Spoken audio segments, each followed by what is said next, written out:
ایسی بات ہوگی جس کی کوئی بنیاد نہیں ہے۔ تعداد کی بنیاد پر اسلام اور اسلام کے ماننے والوں نے کسی زمانے میں دنیا پر حکومت نہیں کی ہے۔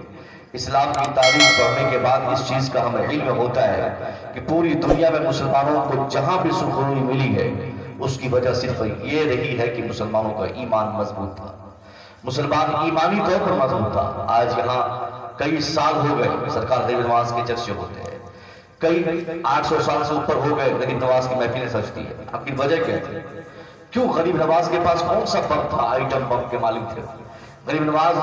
کس دھرتی کے کس زمیندار تھے؟ کس بادشاہ کے بیٹے تھے؟ صاحب ایک ایسا غریب فقیر شکل کا انسان جن کے پاس ظاہری اعتبار سے قرآن پاک، مسلح، وضو بنانے کا لوٹا، کچھ نہیں، رہنے کی ایک جگہ تک نہیں، مگر اللہ نے ان کی خدمات کو اس قدر مقبولیت بخشی کہ آج ہندوستان سمیت پوری دنیا کے مسلمانوں کے دلوں میں جگہ مل چکی ہے۔ وجہ کیا تھی کہ ایک آدمی اگر لباس فقیری کا پہن کے آئے تو کیا ہوگا؟ اگر اس انسان کے دلوں میں ایمان ان کا مضبوط رہتا ہے تو اللہ ان کی محبت ہزاروں نہیں کروڑوں انسانوں کے دلوں میں ڈال دیتا ہے۔ آج ہمارے پاس ہم جو ذلیل ہو رہے ہیں، اس ذلت و رسوائی کی سب سے بڑی وجہ یہ ہے کہ ہمارے پاس ایمان نہیں ہے۔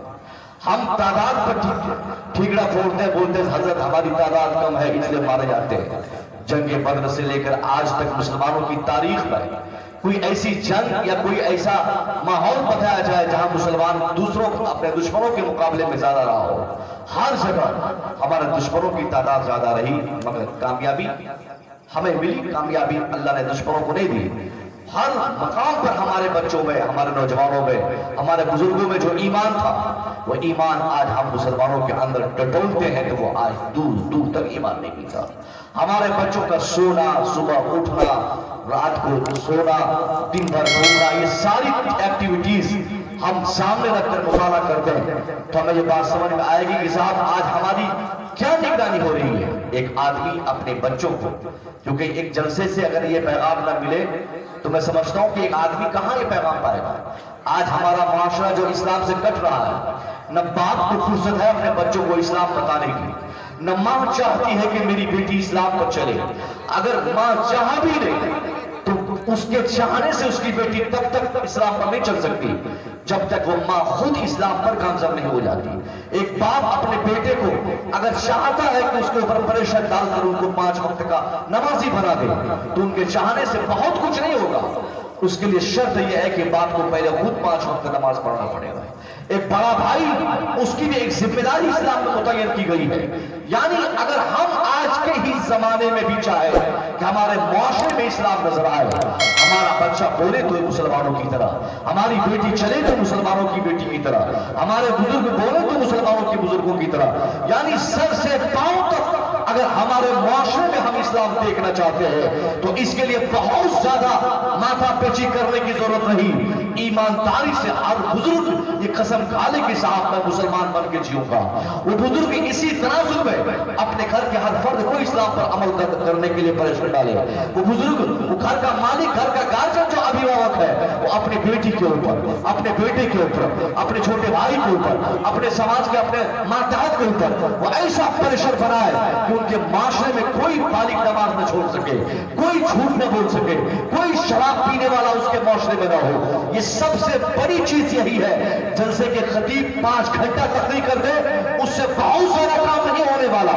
اگر ایک ماں اپنی بیٹی کو سدھارنا چاہے تو اس کے لیے سب سے سٹیک راستہ یہ ہے وہ اپنی آنکھوں کو تیز کر لے۔ ایک ماں اپنے چہرے پر ایسا پریشر بنائے کہ اس کی بیٹی دیکھے تو اس کا کلیجہ کانپ جائے۔ ایک باپ اپنے لیے اپنے بچوں کے خاطر اپنے آپ کو ایک ایسا بادشاہ استاد کی طرح اپنا کردار پیش کرے کہ اس کا بیٹا گھر سے باہر قدم بڑھانے کے لیے سوچے تو 50 بار اسے یہ بات پہلے سوچنی پڑے کہ میں گھر سے باہر جاؤں گا، آپ واپسی میں تاخیر ہوگی، ابا ریزن پوچھیں گے، غلطی سمجھ میں آئے گی، والد صاحب میری پٹائی کریں گے۔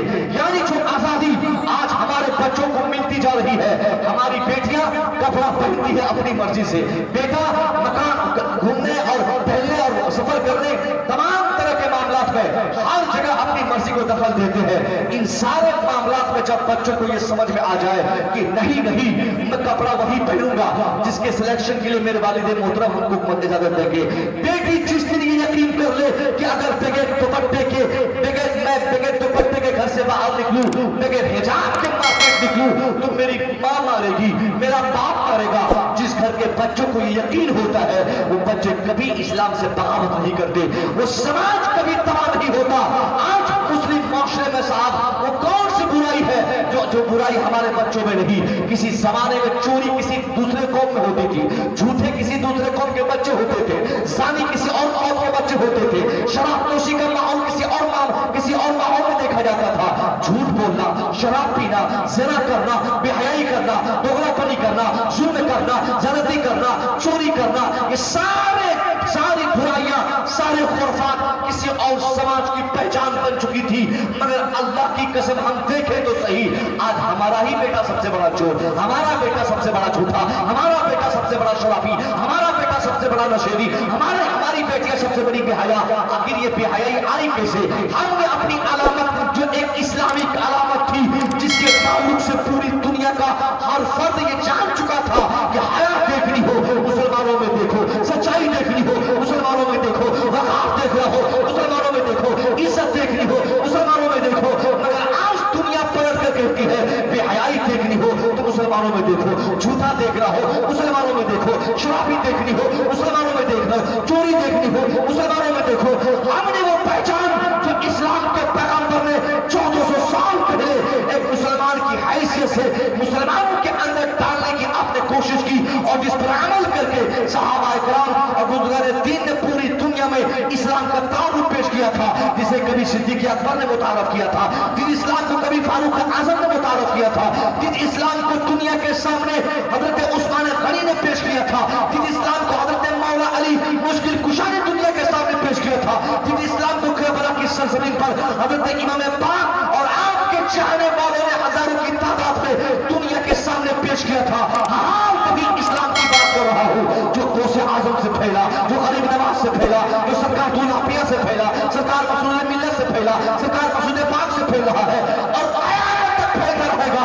کیا وہ اسلام ہمارے بچوں میں، کیا وہ اسلام ہماری بچیوں میں، کیا وہ اسلام ہمارے بزرگوں میں، کیا وہ اسلام ہمارے معاشروں میں، کیا وہ اسلام ہماری عورتوں میں، کیا وہ اسلام ہماری بیٹیوں میں آج نظر آتا ہے؟ صاحب نہیں نظر آتا ہے۔ ہمارا اسلام کیا ہے آج جو ہم نے بنایا ہے کہ ہم جیئیں گے اپنی طرح، کپڑا پہنیں گے اپنی مرضی سے، ہم چلیں گے اپنی مرضی سے، کھائیں گے اپنی مرضی سے، ٹہلیں گے اپنی مرضی سے۔ یعنی زندگی کو جو اسلامک اعتبار سے ہمیں گزارنی تھی، ہم نے وہ سارے معاملات کو درکنار کر کے اپنی زندگی کو آزاد کر دیا۔ اسی آزادی کی بنیاد پر ایمان ہے، مگر ایمان کی برکت ہمارے اندر نہیں۔ نماز ہے، نماز کی برکتیں نہیں۔ حج بھی ہے، حج کی طہارت نہیں۔ زکات ہے، زکات کا فائدہ نہیں۔ کون کہتا ہے صاحب نماز نہیں ہوتی ہے؟ آج بھی ہر معاشرے میں بڑی بڑی مسجدیں بن رہی ہے، 3 تلہ مسجد۔ مجھے ایک صاحب نے ابھی اسی مالدہ ڈسٹرکٹ میں کچھ دن پہلے بتایا کہ حضرت یہ میرے علاقے کی سب سے بڑی مسجد ضلع کی ہے، 3 یا 5 تلہ مسجد ہے۔ اس سے پہلے میں گیا تھا لیکن مجھے یہ نہیں معلوم تھا کہ پورے ضلع کی سب سے بڑی مسجد ہے۔ آج مسلمانوں میں مسجد بنانے کا رجحان، مدرسہ بنانے کا رجحان، یہ ساری چیزیں پہلے سے زیادہ موجود ہے۔ میں پوچھتا ہوں جب مساجد پہلے سے زیادہ، مکابر مساجد پہلے سے زیادہ، مدارس پہلے سے زیادہ موجود ہے تو آخر اس مسجد کا فائدہ کیوں نہیں ہے؟ تو جواب آئے گا مسجد ہے مگر ویران پڑی ہے، مدارس ہے مگر ویران پڑا ہے، جس کی بنیاد پر نہ مسجد کا فائدہ ہے، نہ مدرسے کا فائدہ ہے، نہ ایمان کا فائدہ ہے، نہ نماز کا فائدہ ہے، نہ قرآن کا فائدہ ہے۔ کلیمی بھائیوں، اگر آپ چاہتے ہیں کہ آپ کے معاشرے میں مسلمان ہونے کی حیثیت سے اللہ برکتیں نازل فرمائے، 5 روپے کا آدمی ہو، مزار 50 روپے کا آئے، 50 روپے کی طاقت کمانے کی ہو، 5 لاکھ کمانے کی ہو، تو اس کے لیے سب سے بڑا کام یہ ہے کہ سر سے پاؤں تک آپ مسلمان بن جائے۔ آپ اٹھے تو مسلمانوں کی طرح، آپ بولے تو مسلمانوں کی طرح، آپ سوچے تو مسلمانوں کی طرح، آپ کا پیغام سماج میں ہو تو مسلمانوں کی طرح۔ اور صرف آپ نہیں، آپ سختی کے ساتھ اپنے آپ کو بھی اور اپنے بچوں کو مسلمان بنا لیں۔ اللہ کی قسم، جس دن آپ مسلمان بن گئے، آپ کے بچے مسلمان بن گئے، دنیا کی کسی میزائل میں وہ طاقت رہی جو آپ کے وجود کے خاتمے کے لیے چل سکتے۔ سبحان اللہ، سبحان اللہ۔ ہماری سب سے بڑی پریشانی یہ ہے کہ ہمارے بچوں میں اسلام نہیں، اور وہ اسلام اس لیے نہیں کیونکہ ہمیں فرصت نہیں اپنے بچوں کو اسلام سکھانے کی۔